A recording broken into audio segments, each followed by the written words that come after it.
Hi, Mark. Hi, James. Nice to see you both. Um, Marvelous. Obviously, now with schools going back this week, is this really the beginning of that road out of lockdown, which I think most of us are relieved about. But I suppose the one I want to explore today with both of you from different perspectives is how do you think food service is going to change as a result of what we've just gone through for the last 12 months? And everyone talks about change happening. There's going to be greater partnerships. The vested model will come more to the fore, that people understand the greater food service. But I suppose the first question is, do we think that is true?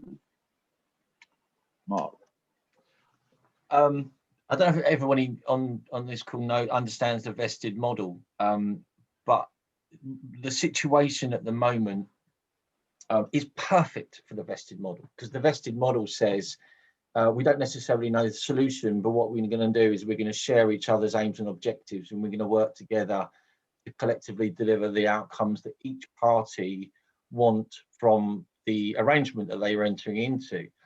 So it couldn't be more appropriate to take that into this the next stage, because it would work perfectly as long as there is an awareness of what a true partnership is. There's openness and transparency about what you really need from that relationship and what your outcomes are, and that you've got the right partnership to be able to deliver both those outcomes. So I think the vested model, there needs to be more awareness of it, and I'm sure James will pick up on this, but it would be ideal, or some kind of vested type approach to the market would be worthwhile.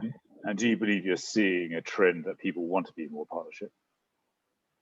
We're definitely seeing an approach to more openness, collaboration, learning. Nobody really knows what could happen, what's going to be successful, what's not going to be successful. So I definitely sense a level of openness that we've not seen before, and you'd want to foster that, because there are many aims and objectives that are going to be really strategically important, whether that's the objective to get back on a financial footing, or whether the objective is survival of an organization, or whether the objective is to really go for it in terms of sustainability, or really go for it in terms of a new strategy or purpose that the organization that you're working with is embarking on, because there are so many of those big ambitious things that we're gonna want to do as organizations. So yeah, I think now's the time to make a permanent and lasting change in the way that we behave as organizations, and then where we work together as partners. Yeah, I think you're absolutely right, Mark. And I think, the vested model is incorporated around a win-win scenario. So I think it absolutely and utterly drives the right behaviors. And that's key for two organizations to, fulfill the intent of what is a true partnership. And I think the word partnership has probably been maybe misused in the past. A true partnership is win-win.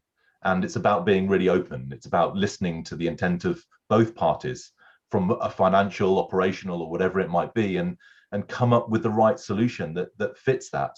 And yes, there's some great framework that you can work around, but look, I think probably gone are the days of a formulaic process that actually doesn't get the best out of the potential suppliers. And, food and drink is, I'd say, the hardest piece from a procurement perspective or a service perspective, because there are elements that you can't monetize in some organizations' ability to amplify hospitality or food and drink. And it's just them as a culture of a business and what their people actually will give something. And I think vested captures that. Or a model like that vested approach is absolutely key. And I think what we're trying to do is bring some great minds into helping clients understand what challenges they have and really listen. And then, it's not about one individual, it's about discovering their challenges and putting the right people in place to overcome them. Because crikey, we have got some right ahead of us. And we don't, like you said, Mark, we don't know what's coming ahead. but we're in a better position to make that judgment. We're not sitting on the fence anymore, so we can really attack it with some great entrepreneurial minds. And there's loads out there, and we need to use them appropriately to give our clients the best solutions and the best springboard back. It's an interesting one, isn't it? I had a conversation this morning, and someone was describing this as the world's greatest psychological challenge it's ever faced. Because you've taken everybody and stripped them of what they need, and then seeing how do you cope with that, mate? And then we've got to come survive that, but then come out. And I suppose the challenge here is, I mean, food service can play a central role in rebuilding that need in those cultures, isn't it? Do you think clients are seeing that? Because whether it's a school, whether it's a business, I mean, food service has to be central now as we rebuild. Mark? Well, I think the really important role that we'll play almost immediately as these things start to unopen is just the ability to reconnect. You know, it's that we've been apart for such a long time, and food can play that re-engagement and reconnection role, which will be wonderful as long as the experience is a really positive experience, because there will still be some measures in place for, you know, the next 3 to maybe 4 or 5 months.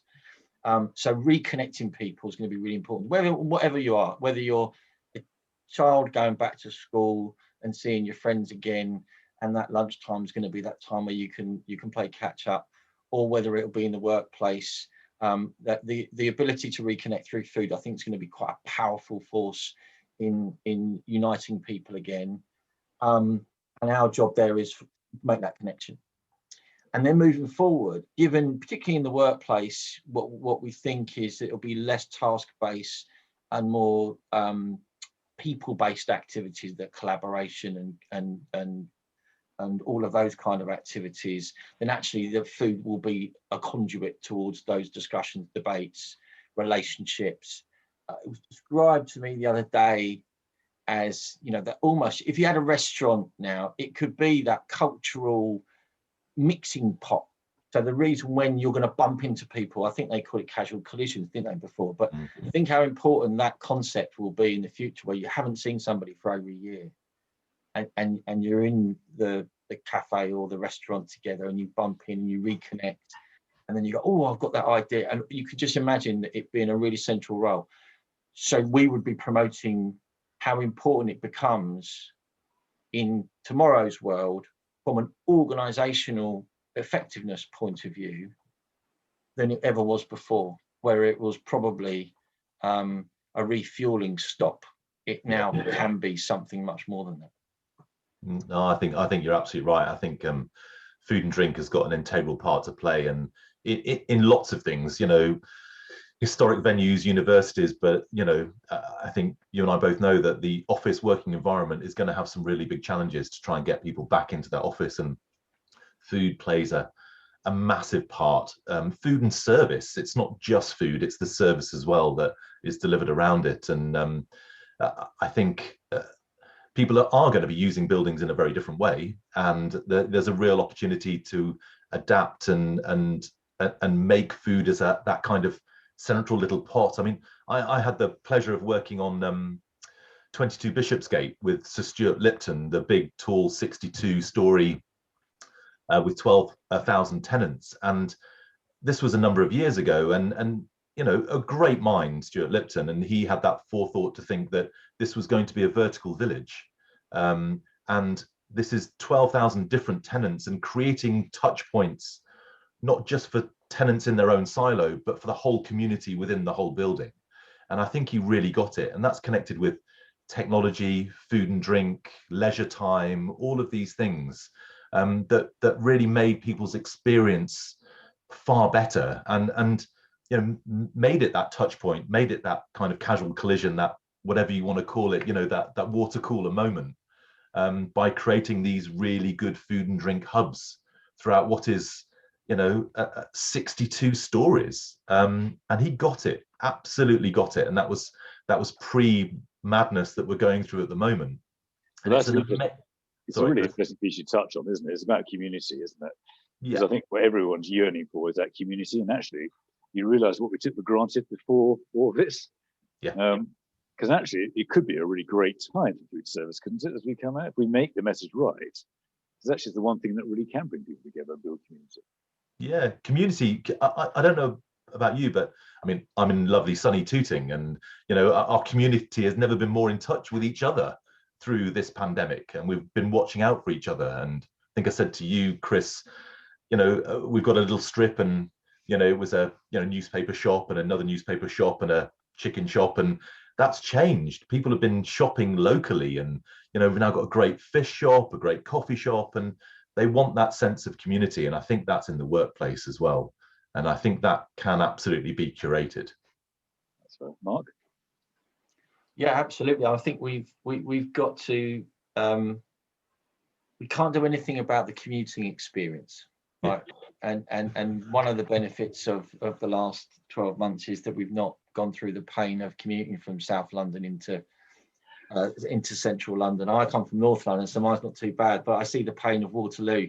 Yeah. And so we can't affect that, but what we can affect is the experience that people get once they arrive into work, their day in the office, and when they return, and that's wherever you are in the country. So it's incumbent on us to think long and hard about the meaning of the experience that we're going to create. Whereas it was part of the day job, it's probably got a much higher meaning, and therefore that sense of connection between the individual that's coming in to spend their money, again after a long time away, that's actually going to be far more meaningful for them now than it was before, for a number of different dimensions.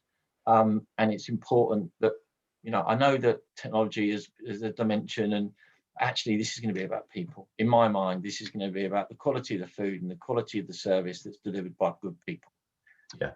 And they're going to be the glue that's going to be able to connect people and making them enjoy it, and then put up with the commute the next day when they're back in the office, or the day after, however their hybrid working lives will evolve. I suppose two questions that leads on to is, have we changed? Because I know I've changed in the last year. I haven't been this fit for 15 years. And actually, I have no desire to go back to how I was pre-COVID, because actually I've enjoyed getting fit and losing weight, and actually eating much more healthy. I wonder how that's, how people's diets are going to change and how people's habits are going to change. That's part one. And the other question is, has the sector itself changed as well as we come out? I think, yeah, we all have changed. I think we've had long enough in this environment to actually mentally make those changes and stick to those changes. And I think, you know, that's a great thing. A great thing for some. Probably some haven't had the ability to change in the way that they wanted to, and are really yearning for the old again to a certain extent because they haven't experienced it. But look, I think that office environment is going to be important. That ability to just move around and experience the things you experienced before, and have that connection with people. I think going back to what you said, Mark, I think that's the bit that we are missing the most. This Zoom is great, but you know, the best bit of business is done before you go into that meeting room and when you come out of the meeting room, not during the actual meeting itself. And I think that's the bit that a lot of teams are really, really missing. And we will reform habits, don't forget, Chris, as well, won't we? Because you know, we'll be like children again. We'll delight in things that we never thought we'd ever delight in when we get out and about again. But we will reform habits, and let's hope. I agree with you. Let's hope that we can blend the good parts that we've experienced, like the getting fit again things, with the life that we really missed from getting out and meeting people. And hopefully we'll all find that balance, which will make us even more enriched as people, and we'll, you know, do business better as a result of it. So there's reason to be optimistic. I think if it tips one way or t'other, we might well be aware of it much more than we were ever were, where we all worked such long hours and did things that, looking back, you think, oh, can you believe I got up at 4:45 in the morning and was sitting doing emails at 6:10. Yeah. But in a year's time, I'll be thinking, hang on a minute, you was out running at -3 degrees in the winter at 6:30. What were you doing? Yeah. Two of the big issues that you touched already, James, is one's localism. become more important. You touched on that, which goes on to what Mark also touched on earlier about sustainability is going to become the big overarching trend. And whoever you talk to, sustainability is now a core piece. Localism obviously touched on supply chain as well, which then touched business models, because all this has got to be slightly altered, hasn't it? Or how do we find that balance? Because that's a natural tension to come through. I think we were on that journey prior to lockdown of that localism, but I think it's just been amplified now by people wanting to understand the story and their understanding of food and where it comes from, and people have been shopping locally, and I think that's going to need to transition into the other environments that are outside the home that we go to, and yes, it probably will have an effect on the model, but I think we're hopefully ready for it. But I think that's the only way that you're actually going to sell your product effectively, whatever comes out, is to give it a story, to have some provenance, to have its sustainability, aligned with the values of that organization. I know they won't all be the same, but I think there's a real intent for people to need that that sort of understanding of where it comes from, because I think we are wanting to support local. We know how much of a challenge that this has been on every business, and if we can support them locally, I think there's that feel good of I've supported somebody locally, and therefore I've given back. It's my, not donation, that's the wrong term, but it's something I've done to help the economy and help the small medium enterprises get back on their feet. And I think that's something that we have learned, and hopefully that will continue. I agree. It's having that authenticity in your food story that will become so important. And I think you touched on sustainability, and what you touched on about that feel good thing, that whole idea of physical and mental well-being when you're receiving a food experience is amplified when you know that you're eating something that's local or have that provenance that that really interests you now, whereas it may not have, you may not have contemplated it. You may not have thought about the village in which the coffee bean that you're drinking your latte has come from, and whether or not it's fair trade, and how the local communities are supporting their environments. These things are things that we probably think about more than we would ever have done before, and that's those trends that have accelerated. And yeah, there's always a challenge about using local suppliers. As providers, we are expected to govern our businesses really well. There's a whole other raft of compliance and legislation that we have to adhere to on a day-to-day basis, and therefore you're naturally inclined to try and create synergies through your supply chain to make sure that you've got those controls in place. And actually we need to think about how do we accommodate those local suppliers within our supply chains, and what they can do to the experience, and therefore the volume growth that we receive, which will make it worth the extra effort, if you like, to bring those suppliers into your supply chain, where you've got so many other things to consider. So I do think it will happen. There is going to be trade-offs, there will be balance, but if you get it right, then I think it will repay itself in your custom. Yeah. Now you've both been on a journey in the last year, I think it's fair to say, in different ways. We wish. Been stuck here. Not to a hot sunny place, well, that's for sure. But it's been quite a pressurized metaphorically speaking, yeah, it's been a pressurized environment, hasn't it? Yeah. And actually, when it's so much out of your control, how's your perspective changed? Who wants to answer that one first? James, how about you first? Look, I think it's been really tough. I mean, and tougher for a lot of people. I mean, I think, Chris and I were talking a bit earlier on.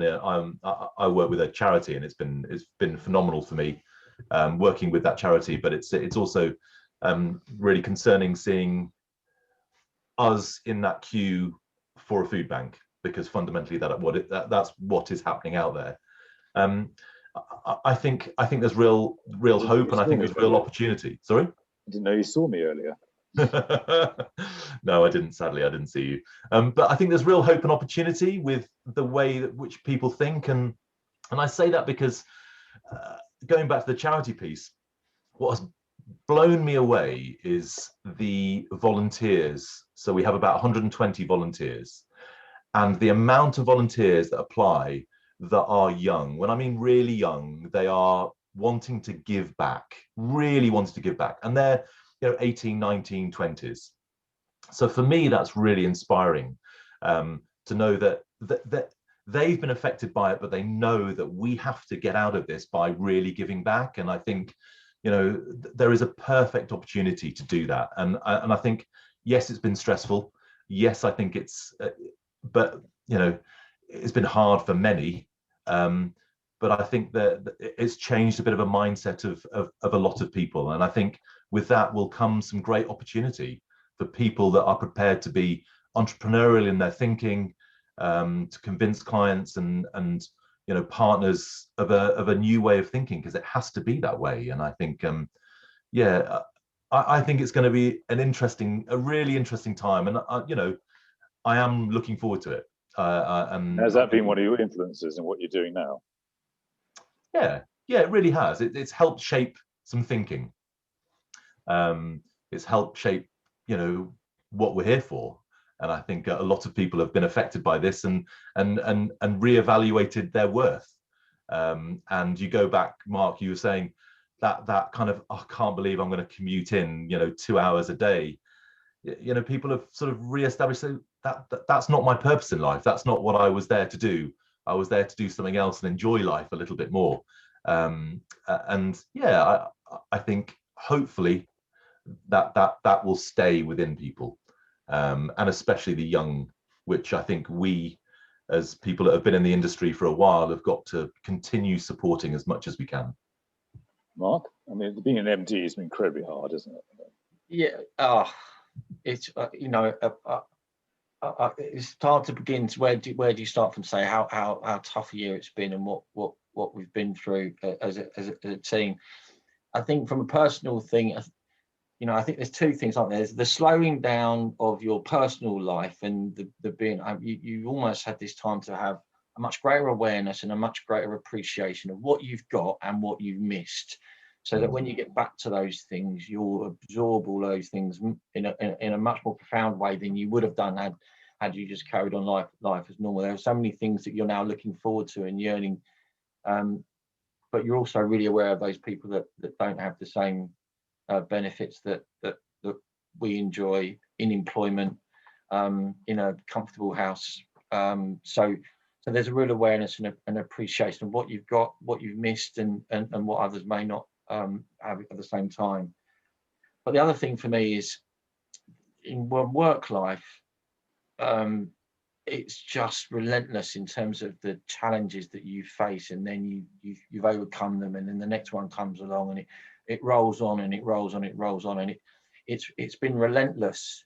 Those almost what feels like once in a career obstacles and challenges that you're constantly facing, which everybody else is working incredibly hard and trying to solve, and you think you're coming out, and then all of a sudden you're right back in. The best one was the schools. I mean, my God, everyone at the end of term felt that we achieved a lot in 2020, only to be thrown straight back into it pretty much day one, and then go again. And the fortitude, the mental strength that must have created amongst me, my team, the experience that they would have gone through, will stand us in good stead for the rest of our careers. And we probably don't even know half of the stuff that we've learned right now, but it will come out. And I think, to the point we were making earlier about forming new partnerships and relationships, I think that will come out because we've all been through a shared experience that will affect all of our lives in different ways, and hopefully that appreciation and awareness of each other will help to forge the right kind of partnerships and build better businesses in the future. That's at least my hope. And how does it feel this week? I mean, obviously this week the schools go back. It must be nice to start seeing actual operations take place again. Yeah, it's quiet around my house, and the phone's been pretty quiet as well, which means the guys have been just incredible. And I have to say, our supply chain have been incredible at pivoting in the way that they've pivoted for our business. And the schools have got experience of getting back into the swing of it as well. So it's gone so far, touch wood, really smoothly, and long may that continue. And hopefully that the virus won't take control again in the next few weeks before we get to Easter, and then we can take a breather again, and then we can really look forward to a later spring as we start to unlock. So fingers crossed still. I think we're all probably not full of confidence yet that we can really get back to some form of normal, but it's tangible that going back to schools is a real meaningful change, and the guys have just cracked on. It's been great. Very proud of them. And James, it must be nice. How are you finding working on projects? Yeah, well, going back to the school piece, I think my Ofsted report will be pretty poor. If you were going to grade me, I've definitely been special measures from my homeschooling experience. But yeah, I think it's step one, isn't it? It really is a really bold step. And like Mark just said, let's hope this, the getting, kids back into school doesn't affect the future dates that we're hoping to achieve, because that would really, not hitting summer for a number of businesses, or huge amounts of businesses, especially for the hospitality industry, would be catastrophic. And that's the real hope, that we manage this really effectively, because a change in the dates that have been stated and missing the summer with a lot of the clients that I'm working with could have a long-standing impact on their ability to keep going. So let's hope that I think this is a good move, and along with the strategy of vaccination, let's keep that moving forward. But some great green shoots, and it's first step. I mean, one area we've really grown in is technology, isn't it? I mean, we've learned to be almost. I mean, people used to say we're back at the 1500-meter field when it came to technology. We've almost caught up to the front at speed. And how is technology going to impact on services in the food service sector as we go forward? Do you want me to go first? Yeah, go for it, Mark.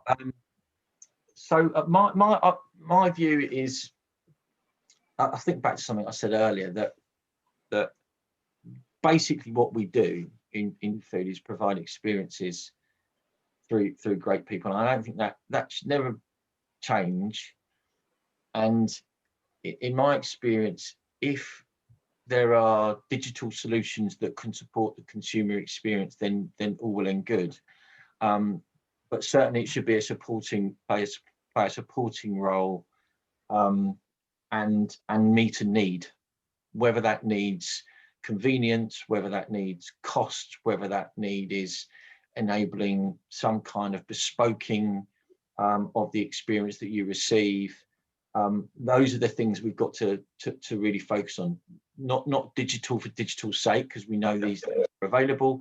It's I know there is a need, and I can meet that need through using some kind of technology that will enhance the experience that my customers will receive when they buy from us. So that's where the purpose principle is around technology, and then bringing that to life so that it works consistently and seamlessly is what we're working on. I absolutely agree, and I think technology definitely has its place, especially as we're going through this and coming out of it. But I don't necessarily think all of the uses that have been created are necessarily going to remain. I think that human touch in hospitality is vital. For me, it makes the food taste better. Good service makes food taste so much better. And that's what we do really well. And if you're trying to replace service with technology, I just don't think you're going to get it. But I think there's definitely some great elements in which it can support businesses and for convenience, but it's the right thing for the right market. And that's the interesting thing, isn't it? Because the narrative has changed quite a lot in the last year, hasn't it? We went back to last June, everyone was talking about technology for obvious reasons.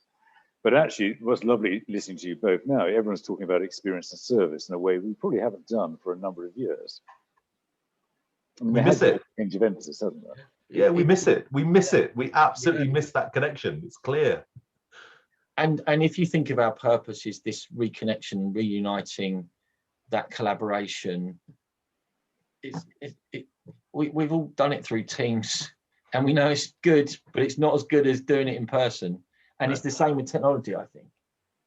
I think there will be a balance to be had, I'm sure. And there'll be times where we just want to tap and collect something or get it delivered to you because that's part of your day. That solves the need. Yeah.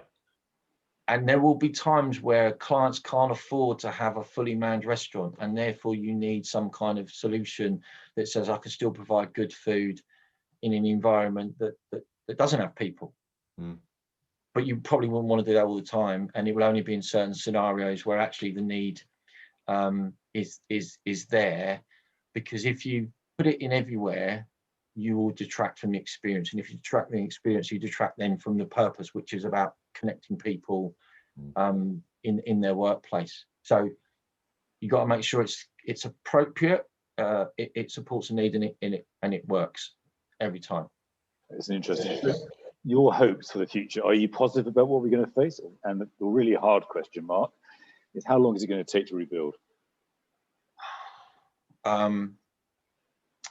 We've got to work with caution. I think the caution is probably, I think the government have done a pretty good job at communicating caution as being the real word at the moment, because there's lots of optimism around.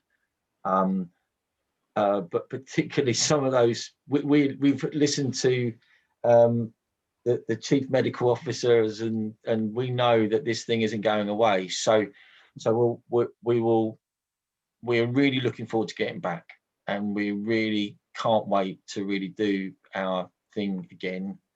But if you ask me the question, when will we get back to normal? I don't think I'm in a position to answer that, just because you can't. And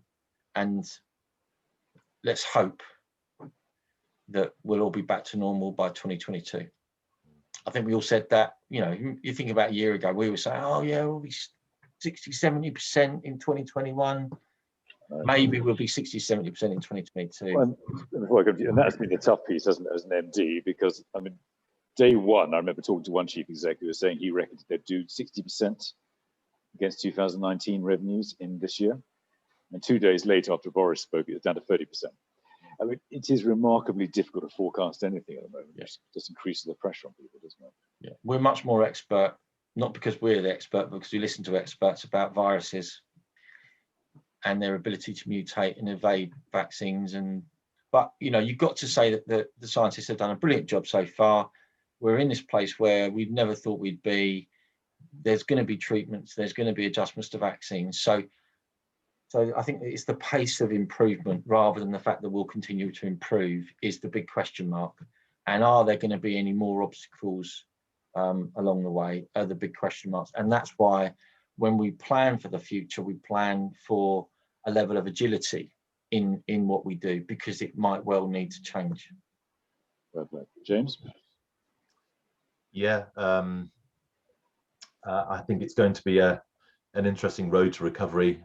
Like Mark, I have no idea really when, but I think what I'm really looking forward to is working with some clients that know that they need to think differently about their approach and have that agility piece, in their back pocket with some subject matter experts, rather than, thinking that we all know what we're doing and we are all experts. You're not experts in loads of different fields. We have to go to specialists, and the objective is to piece together those specialists to help clients resolve the challenges that they have or they foresee potentially having. And I think having the foresight and being ahead of the curve is going to be vital. Look, different areas are going to be used differently in our in the F&D environment, and we have to be flexible and adaptable, and you know, it's not just about investing lots of money into environments to you know, of capex, of saying, look, you need to do this, you need to make a new restaurant. It's about really just rethinking the strategy and working closely with clients to say, look, what is your objective? You know, what do you want to do? And going back to that kind of the partnership model again, of having that open, honest conversation around what are your challenges, you know, let me get under the skin of, you know, those, and help you sort of forecast and evaluate and potentially come up with some really inspiring solutions that will take you out of the challenges that you foresee for the future. So look, I'm looking forward to the different thinking, and you know, we've all been pushing for different thinking, and I think this is definitely the catalyst for that. We've had no choice. And you know, Mark, I'm sure you've been through, you don't know what day it is sometimes with the challenges that come in and land on your desk, but I think it's hopefully made a lot of us very stronger. And if we're burying our head in the sand as we come out of this, you will be left behind, definitely. Yeah, the big solution is going to be found in understanding what our consumers really want. So almost reaching beyond our clients and really understanding that whole personal yearning for the experiences that everyone wants, because it'll all be different, and us understanding that and understanding consumer behavior and then being able to react to it is going to be the most important thing. And I think you talked about technology. That's probably where technology can help, is creating the data that will give us the insight that will allow us to make really good decisions, and will keep agile, is having your finger on the pulse, because I think that's what we really need to be as close to, is consumer behavior, because that's going to be the key, because there's so many things have changed in consumer habits and will evolve over the next 6 to 12 months before a new sets of habits are reformed. That's going to be the trick. And that's an encouraging piece as well. I'm conscious of time, but this is an encouraging piece too, because we had this debate in hotels who talk about themselves being data rich but inside poor, because actually we don't have that consumer piece. But actually, isn't it lovely we're beginning to talk about the consumer in a different way as well, because we haven't talked about that really. We've taken for granted a bit over the last 15 years. So the whole narrative change, isn't it, happening? You see, just how you look at it, it's very different. Yeah, which is why James's point about partnership is so important, because we don't know the answers, so you do this. And therefore the best way of, you know, coming up with the right answers over there is by working in partnership, working together. Yeah. No pressure, fellas. No pressure, making sure you do this. So, it's my intent. It's my intent. Look, thank you to both of you. Very kind. Thanks for sharing. Thank you. I think it's going to be a most fascinating period of time coming ahead. So I wish you both well. Thank you. Lovely conversation. Thanks, Mark. Thanks, Chris.